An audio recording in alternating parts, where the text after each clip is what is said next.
بسم اللہ الرحمن الرحیم۔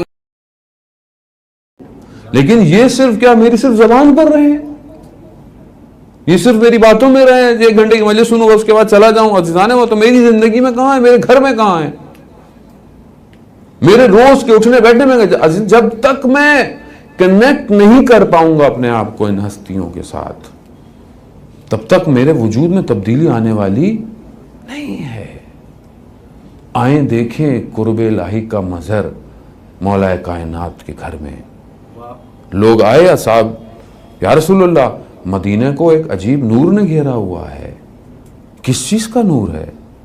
رسول خدا فرماتے ہیں کہ جب حضرت سیدہ محراب میں کھڑی ہوتی ہیں اپنے پروردگار کی عبادت کرنے کے لیے تو یہ نور وہاں سے ساطع ہوتا ہے،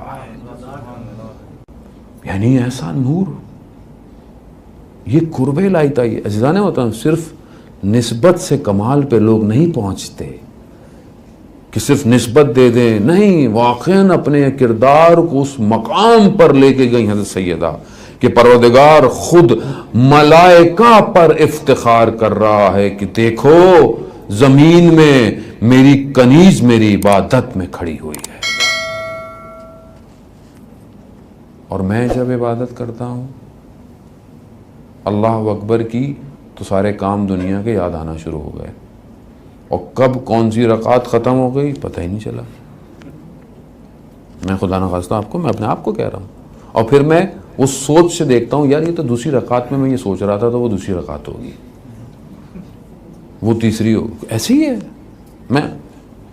میں اپنی بات کر رہا ہوں، جانے میں کیوں میری نماز تو ایسی ہے کہ مجھے میں عام آدمی کی نماز یہی ہے۔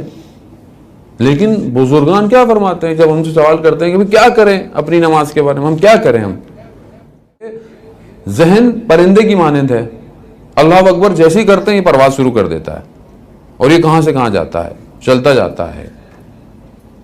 لیکن کوشش کرے کہ جتنا انسان کوشش کر سکے اپنے توجہ کو اپنی نماز پہ واپس لے کر آئے، چاہے وہ تھوڑی دیر کے لیے کیوں نہ ہو، پھر پرواز کرے گا پھر واپس لے کر آئے۔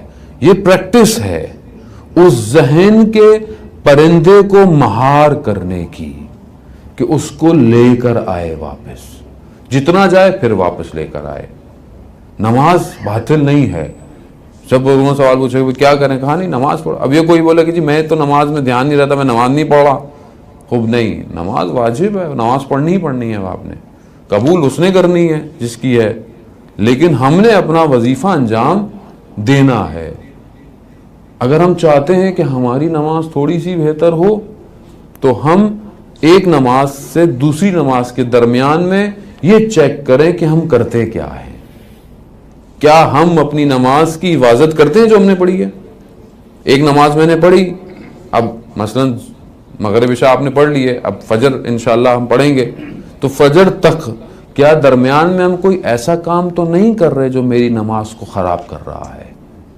مسئلہ سارا یہی ہے۔ ہم سمجھتے ہیں کہ جب اللہ اکبر کریں گے تو ذہن واپس ہوگا، نہیں عزیزان محترم، ذہن 24 گھنٹے کی افکار، اعمال، رفتار سے تنظیم کیا جاتا ہے۔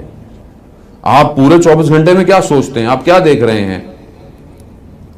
ہاں ویسے تو نہیں ہوتا، اللہ ابھی نماز پڑھ لی، ٹھیک ہے اب تو جو دیکھنا ہے دیکھو، جو بات کرنی ہے بات کرو، سب کرنا ہے کرو، پھر اللہ اکبر کر لیں گے۔ یعنی یہ تو ہم وہ روایتی ہو گئے کہ جو 2 مہینے میں شیعہ ہو گئے، بس اس کے بعد 8 ربیع 9 ربیع الاول کے بعد سب یا 1 مہینہ روزے رکھے اور چاند رات کو جا کے کلین شیو کروا لی جا کے۔ تو اگر ایسا دین تھا، نہیں عزیزان محترم، جو حرام ہے وہ حرام ہے، جو حلال ہے وہ ساری زندگی حلال ہے۔ اس لیے تو اولیاء خدا کہتے تھے کہ جب وہ نمازیں قائم کرتے ہیں ان کی نمازوں کے سلام ساری زندگی نہیں پھرتے، یعنی گویا وہ ہر وقت وجود الہی کے آگے عبد الہی بنے رہتے ہیں۔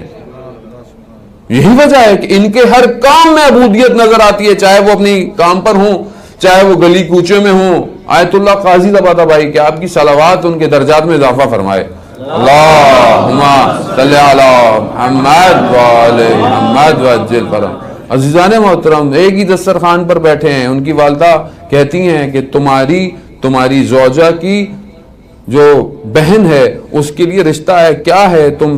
کہا میں نے کبھی ان کو دیکھا نہیں۔ کہا تم نے کبھی دیکھا نہیں؟ کہا کتنے سال سے ایک ہی دسترخوان پہ کھانا کھا رہے ہو، تم نے انہیں دیکھا نہیں؟ کہا میں نے نہیں دیکھا۔ جب وہ گلی میں نجف کی چلتے تھے، اگر کوئی نامحرم آتا تھا خود بخود رستہ مڑ جاتا تھا ان کے لیے، یعنی ہر حالت میں عبد الہی ہے۔ عبد الہی یہیں سے سکین ہوتا ہے کہ وہ سوچ کیا رہا ہے۔ میرے پاس مشین نہیں کہ میں آپ کو دیکھوں، مگر پروردگار تو دیکھ رہا ہے۔ صرف پروردگار اگر دیکھتا تو بھی بات تھی، نہیں۔ پروردگار سورہ توبہ میں ارشاد فرماتا ہے، اے رسول ان سے کہہ دیجئے عمل کیے جائیں، اللہ، رسول، مومنین کی جماعت دیکھ رہے ہیں، سب دیکھ رہے ہیں۔ اور ان کا دیکھنا ہمارے دیکھنے کی طرح نہیں ہے کہ مثلا آپ اب یہاں سے اٹھ کے جانے لگے تو میں آپ کو دیکھوں گا، نہیں، ہم نے اندر نیت کی تو وہ دیکھ رہے ہیں۔ اور یہ بھی صرف یہیں پر نہیں تھا، مومنین کے لیے ایسے علماء، ایسے اولیاء وہ جانتے تھے کہ آپ اور میں کیا کر آتے ہیں۔ ایک عالم دین کہتا ہے کہ میں درس پر جا رہا تھا، باہر نکلا، کھڑا ہوا، بارش کا پانی تھا، گاڑی گزری تیزی سے، پانی کی چھینٹیں میرے لباس پر آ گئی، میں نے گاڑی والے کو برا بھلا کہہ دیا، واپس گیا، لباس بدلا، جیسی درس میں پہنچا، آیت اللہ بہاؤدینی رضوان اللہ تعالیٰ علیہ نگاہیں کتاب پر تھیں، کچھ لکھ رہے تھے، بغیر سر اٹھائے انہوں نے کہا کہ اگر اس نے غلطی کی تھی ڈرائیور نے تو تم نے کیوں اسے برا بھلا کہا؟ اس نے کہا کہ وہاں تو کوئی شخص موجود ہی نہیں تھا۔ عزیزان محترم، اولیاء دیکھ رہے ہیں۔ لوگ گھبراتے تھے آیت اللہ عظمہ بہجت کے پاس جاتے ہوئے، کیوں کہ وہ نفس کی اصلی شکل دیکھ لیتے ہیں۔ خدا نے عطا کیا اپنے آپ کو اس اہل بیت کے در سے اس طرح چیزوں کو حاصل کیا جو حاصل کرنے کا حق ہے۔